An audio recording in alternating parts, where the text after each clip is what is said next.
തണ്ണീർ കൊമ്പൻ ചരിഞ്ഞു എന്നുള്ള വാർത്ത ഇന്നലെ ബന്ദിപ്പൂരിൽ വെച്ച് കർണാടക വനം വകുപ്പിന് ഈ ആനയെ കൈമാറിയിരുന്നു. 15 മണിക്കൂറോളം മാനന്തവാടിയിൽ യഥാർത്ഥത്തിൽ ടൗണിനെ വിറപ്പിച്ച ഈ തണ്ണീർ കൊമ്പനാണ് ഇപ്പോൾ ചരിഞ്ഞു എന്ന വാർത്ത വരുന്നത്.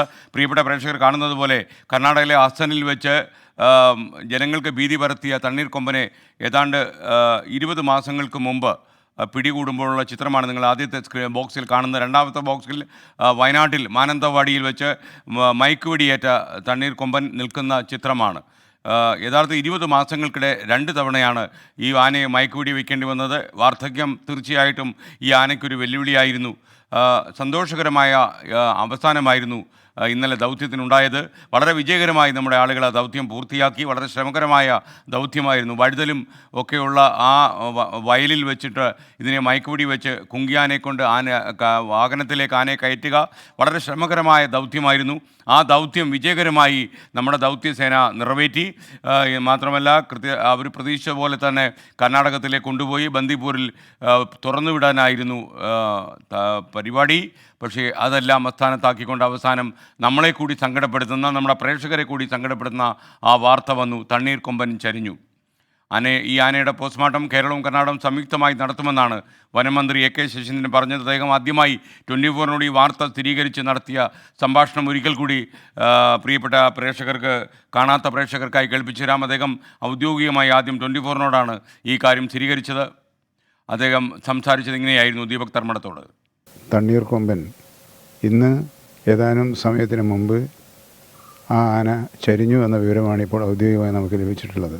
ഇന്നലെ വരെ വിജയകരമായി ദൗത്യം പൂർത്തിയാക്കിയെന്ന് പറയുമെങ്കിൽ ഇപ്പോൾ എനിക്ക് അങ്ങനെ പറയാൻ തോന്നുന്നില്ല. വിശദാംശങ്ങളിലേക്ക് പോകണമെങ്കിൽ പോസ്റ്റ്മോർട്ടം നടത്തേണ്ടതുണ്ട്. പോസ്റ്റ്മോർട്ടം നടത്തുന്നത് സംയുക്തമായിട്ടാണ് നടത്തുക എന്ന് തീരുമാനിക്കും. കർണാടകയും കേരളയും സംയുക്തമായ മേൽനോട്ടത്തിലാണ് പോസ്റ്റ്മോർട്ടം നടത്തുക. അപ്പോഴാണ് അതിൻ്റെ യഥാർത്ഥ കാരണങ്ങളിലേക്ക് നമുക്ക് എത്തിച്ചേരാൻ കഴിയും. അതിനു മുമ്പേ ഒരു നിഗമനത്തിലേക്ക് എത്തുന്നത് ശരിയല്ല. പക്ഷേ ഏതായിരുന്നാലും ആ സംഭവത്തെക്കുറിച്ച് ഒരു ഉന്നതതല സമിതിയെ വെച്ച് പരിശോധിക്കണമെന്നാണ് ഇപ്പോൾ ഞാൻ എത്തിയിട്ടുള്ള നിഗമനം. മന്ത്രി AK ശശീന്ദ്രൻ സംസാരിക്കുകയായിരുന്നു. പ്രിയപ്പെട്ട പ്രേക്ഷകരെ, അപ്രതീക്ഷിതമായിട്ടാണ് മന്ത്രി ഈ കാര്യം നമ്മോട് സ്ഥിരീകരിച്ചത്. 24-മായി ഈ പോസ്റ്റ്മോർട്ടത്തെക്കുറിച്ചും ഒക്കെ സംസാരിക്കാനായി മന്ത്രി AK ശശീന്ദ്രൻ തയ്യാറെടുത്ത് നിൽക്കുമ്പോഴാണ് അദ്ദേഹത്തെ കൂടി നടുക്കിക്കൊണ്ട് ഈ വാർത്ത വന്നത്. ഈ തണ്ണീർ കൊമ്പൻ ചരിഞ്ഞു എന്നുള്ള വാർത്ത എന്തായാലും നമുക്ക് സങ്കടകരമാണ്. മാത്രമല്ല 15 മണിക്കൂർ കൊണ്ട് ശാന്തശീലനായി കണ്ട ഈ ആന വാഴത്തോട്ടങ്ങളിലൊക്കെ ചില നാശങ്ങളൊക്കെ വരുത്തിയെങ്കിലും മറ്റ് അപകടങ്ങൾ ഉണ്ടാക്കാത്തത് കൊണ്ട് ജനങ്ങൾക്കും ഈ ആനയോടൊരു സ്നേഹവും താല്പര്യവും വാത്സല്യവും വന്നു എന്നതാണ് നേരെ. 15 മണിക്കൂറാണ് മാനന്തവാടി ടൗണിൽ ഈ ആന ഭീതി പരത്തിയത്. അവസാനം മയക്കുവെടി വെച്ച ദൗത്യ സംഘം വിജയകരമായി അതിൻ്റെ ഓപ്പറേഷൻ പൂർത്തിയാക്കുകയും ആനയെ കർണാടകത്തിലേക്ക് കൊണ്ടുപോവുകയും ബന്ദിപ്പൂരിൽ ഇന്ന് ആനയെ തുറന്നുവിടാനിരിക്കുകയും ഒക്കെ ചെയ്യുമ്പോഴാണ് മന്ത്രി AK ശശീന്ദ്രൻ ഔപചാരികമായി കർണാടക വനംവകുപ്പിൽ നിന്ന് ആ മെസ്സേജ് വന്നത്, ഈ ആന ചരിഞ്ഞു എന്ന കാര്യം. നമുക്ക് വലിയ സങ്കടമായി പോയി. പല പ്രേക്ഷകരും പറയുന്നത് സങ്കടപ്പെട്ട വാർത്തയായിരുന്നു അതെന്നാണ്. തീർച്ചയായിട്ടും ഈ വാർത്ത നമ്മൾ സ്ഥിരീകരിച്ച് കഴിയുമ്പോൾ നമുക്ക് വളരെ വിഷമമുണ്ട്. ദീപക് ധർമ്മടം നമുക്കൊപ്പം വീണ്ടും ചേരുന്നു. ദീപക്, മറ്റെന്തെങ്കിലും വിശദാംശങ്ങൾ വനം വകുപ്പിൽ നമുക്ക് ലഭിക്കുന്നുണ്ടോ? SKN ഏറ്റവും പ്രധാനപ്പെട്ട കാര്യം 5-അംഗ ഉന്നതതല സമിതിക്ക് രൂപം നൽകാൻ നിർദ്ദേശം നൽകിയിരിക്കുന്നു മന്ത്രി. അതിലേറ്റവും പ്രധാനപ്പെട്ട കാര്യം വനം വിജിലൻസിലെ ഒരു ഉന്നത ഉദ്യോഗസ്ഥൻ, ഒരു വെറ്റിനറി ഡോക്ടർ, ഈ രംഗത്തെ ഒരു NGO പ്രതിനിധി, അതായത് ഒരു NGOയുടെ ഒരു നോൺ ഗവൺമെൻറ് ഓർഗനൈസേഷൻ്റെ പ്രതിനിധി, അതുകൂടാതെ ഇപ്പോൾ നമുക്ക് വനം ആസ്ഥാനത്ത് നിന്ന് ലഭിച്ച വിവരമാണ്, ഈ രംഗത്തെ ഒരു ലീഗൽ എക്സ്പേർട്ട്, ഒരു നിയമവിദഗ്ധൻ, അതായത് വനം വന്യജീവി നിയമങ്ങളുടെ കാര്യത്തിൽ ഒരു നിയമവിദഗ്ധൻ, ഇതുകൂടാതെ DFO ഫ്ലൈയിങ് സ്ക്വാഡ്, ഇങ്ങനെ 5 പേരടങ്ങുന്ന 5 പേർ ആരാണെന്ന് തീരുമാനിച്ചിട്ടില്ല. ഇത്തരത്തിലുള്ള ഒരു പാനലാണ് ഇപ്പോൾ വനം മന്ത്രാലയം തയ്യാറാക്കിയിരിക്കുന്നത്, വനം വകുപ്പ് ആസ്ഥാനം തയ്യാറാക്കിയിരിക്കുന്നത്. ഈ 5-അംഗ ഉന്നതതല സമിതി ആയിരിക്കും ഇത് അന്വേഷിക്കുക എന്ന സൂചന നമുക്ക് ലഭിച്ചിരിക്കുന്നു. മറ്റൊരു കാര്യം, സംയുക്തമായ പോസ്റ്റ്മോർട്ടം, കേരളവും കർണാടകവും സംയുക്തമായി പോസ്റ്റ്മോർട്ടം നടത്തുന്നതായിരിക്കും. കാരണം ഇതിൽ ആശങ്കകൾ ഉണ്ട്, ആക്ഷേപങ്ങൾ വരാൻ സാധ്യതയുണ്ട്. ഇത്തരമൊരു സാഹചര്യത്തിൽ ഇത്തരത്തിൽ കുറ്റമറ്റ രീതിയിൽ സുതാര്യമാക്കാൻ വേണ്ടി നിർദ്ദേശം നൽകിയിരിക്കുന്നത് സംയുക്തമായ പോസ്റ്റ്മോർട്ടത്തിന് കൂടിയാണ്.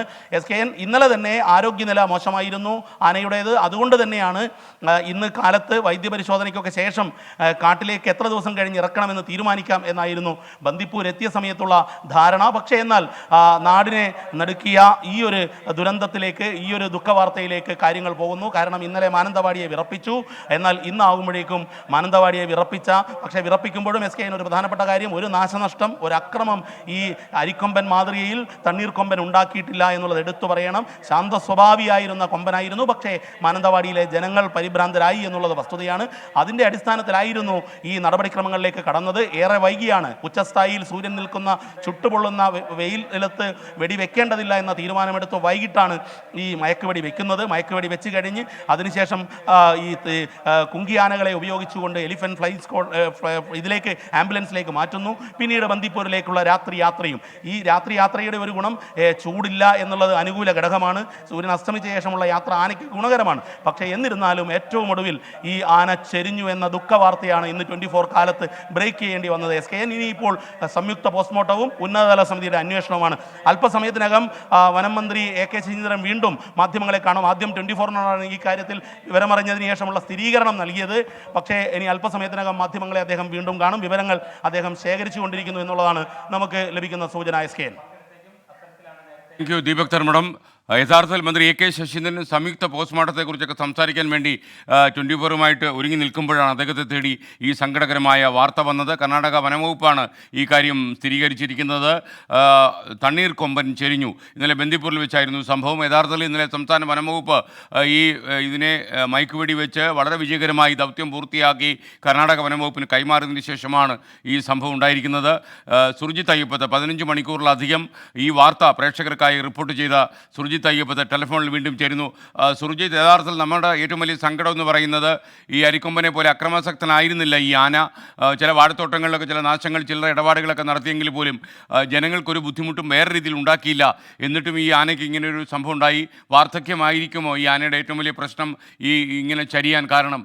എന്തൊക്കെയാണ് താങ്കൾക്ക് ഇന്നലെ ഈ ആനയെ വളരെ ക്ലോസായി നിരീക്ഷിച്ച ഒരാളെന്ന നിലയിൽ പറയാനുള്ളത്? ആന പല ഘട്ടങ്ങളിലും അവശത പ്രകടിപ്പിച്ചിരുന്നു. അതായത് ഈ വാഹനത്തിലേക്ക് കയറ്റിയതിനു ശേഷവും അവശത പ്രകടിപ്പിച്ചിരുന്നു എന്നുള്ളത് വാസ്തവമാണ്. പക്ഷേ ഇവിടെ വനംവകുപ്പിനെ സംബന്ധിച്ച് മറ്റൊരു ഓപ്ഷൻ ഇല്ലായിരുന്നു. ആനയെ തിരികെ വനത്തിലേക്ക് വിടാൻ മറ്റൊരു ഓപ്ഷൻ ഇല്ലായിരുന്നു. അങ്ങനെ വരുമ്പോൾ ഒരുപക്ഷെ ജനവാസ മേഖലയിൽ വലിയ തരത്തിലുള്ള ഒരു ദുരന്തത്തിലേക്ക് വഴിമാറുന്ന വിധത്തിലേക്ക് പ്രശ്നങ്ങൾ ഉണ്ടാകുമായിരുന്നു എന്നുള്ളതാണ് ആശങ്ക. ആ ഒരു പശ്ചാത്തലത്തിൽ കൂടിയാണ് വനംവകുപ്പ് ഇത്തരത്തിലൊരു തീരുമാനം എടുക്കേണ്ടത്. 8 കിലോമീറ്റർ അകലെയാണ് അങ്ങോട്ടേക്ക് എത്തിക്കുക, ഈ ആനയെ സുഗമമായി പിടികൂടി എത്തിക്കുകയോ അല്ലെങ്കിൽ അവിടേക്ക് ഓടിച്ചെത്തിക്കുകയോ കഴിയാത്ത ഒരു സ്ഥിതിയുടെ പശ്ചാത്തലത്തിലാണ് വനംവകുപ്പിന് ഇങ്ങനെ തീരുമാനമെടുക്കേണ്ടി വന്നത്. മാനന്തവാടിയുടെ നഗരത്തിന്റെ ഒത്ത നടുവിലാണ്. ഒരുപക്ഷെ അതിന്റെ ഭൂമിശാസ്ത്രം പരിശോധിക്കുമ്പോൾ ആ തരത്തിൽ അതിന്റെ ദൃശ്യങ്ങളിലൊക്കെ കാണുമ്പോൾ ഒരുപക്ഷെ അങ്ങനെ പുറമേ ഉള്ളവർക്ക് തോന്നില്ല. പക്ഷേ ആ ആന നിന്നിരുന്ന ചതുപ്പ് പ്രദേശത്തിന്റെ തൊട്ട് മുകളിലായി നഗരമാണ്, ചുറ്റുവട്ടം നഗരമാണ്. നഗര കേന്ദ്രത്തിലാണ് ആന ഇറങ്ങിയത്. അതുകൊണ്ട് തന്നെയാണ് ഈ ഒരു നടപടിയിലേക്ക് വനംവകുപ്പിന് പോകേണ്ടി വന്നത് എന്നുള്ളതാണ് ഏറ്റവും പ്രധാനപ്പെട്ട കാര്യം. ആന ഇന്നലെ തന്നെ അവശത വൈകിട്ട് കൊണ്ടുപോകുമ്പോൾ പ്രകടിപ്പിച്ചിരുന്നു എന്നുള്ളതാണ് വ്യക്തമാവുന്നത്. എന്തായാലും ഇതിനുശേഷം ഇന്നലെ രാവിലെ 5 മണിയോടുകൂടിയാണ് ഈ എടവക പഞ്ചായത്തിന്റെ വിവിധ പ്രദേശങ്ങളിൽ ആന ഇറങ്ങിയതായുള്ള വിവരം വ്യക്തമായത്. അതിനുശേഷം ഈ ആന പിന്നീട് അവിടെ നിന്നും മാനന്തവാടി നഗരത്തിലേക്ക് എത്തിയ ശേഷം അവിടെ ഈ കൊല്ലിയിൽ നിലയുറപ്പിക്കുകയാണ് ഉണ്ടായത്. ഈ സമയങ്ങളിലൊന്നും തന്നെ മറ്റൊരു തരത്തിലുള്ള അക്രമ സ്വഭാവം ആന പ്രകടിപ്പിച്ചിരുന്നില്ല. പക്ഷേ പിന്നീട് 2 തവണ അവിടെ നിന്നും പുറത്തേക്ക് ഇറങ്ങാൻ വേണ്ടി ഒരു ശ്രമം നടത്തി. അപ്പോൾ വനംവകുപ്പ് ഉദ്യോഗസ്ഥർ പടക്കം പൊട്ടിച്ചും മറ്റും ആനയുടെ ശ്രദ്ധ തിരിച്ച് വീണ്ടും ആ കൊല്ലിയിലേക്ക് തന്നെ എത്തിക്കുന്ന നിലയാണ് ഉണ്ടായത്. എന്തായാലും ഇതുമായി ബന്ധപ്പെട്ട് ഇനി നടക്കാൻ പോകുന്ന നടപടിക്രമങ്ങൾ ബന്ദിപ്പൂരിലാണ് ഇപ്പോൾ നിലവിൽ ആനയുള്ളത്. രാമപുര ക്യാമ്പിലേക്കാണ് ആനയെ എത്തിച്ചിട്ടുള്ളത്. സ്വാഭാവികമായും അത് വനമേഖലയാണ്. ആ വനമേഖലകത്ത് എന്ത് തരത്തിലുള്ള നടപടിയാണ് കർണാടക വനംവകുപ്പ് എടുക്കാൻ പോകുന്നത് ഉൾപ്പെടെയുള്ള കാര്യങ്ങൾ വ്യക്തമാകേണ്ടതുണ്ട്. കേരള വനംവകുപ്പിനെ സംബന്ധിച്ച് ഇത് മറ്റൊരു വഴിയില്ലാത്ത ഒരു പശ്ചാത്തലത്തിൽ തന്നെയാണ് ഇത്തരത്തിലൊരു മയക്കുവെടി വെച്ച് പിടികൂടുക എന്ന അന്തിമ ഘട്ടത്തിലേക്ക് എത്തിയത്. അതാണ് കേരള വനംവകുപ്പ് നടപ്പാക്കിയത്. അതുകൊണ്ട് തന്നെ ഈ വനംവകുപ്പിനെ സംബന്ധിച്ച്, കാരണം പുറത്തേക്ക് ഈ ആനയെ എത്തിച്ച് വനത്തിനകത്താക്കുക എന്നുള്ളത് ഒട്ടും പ്രായോഗികമല്ല.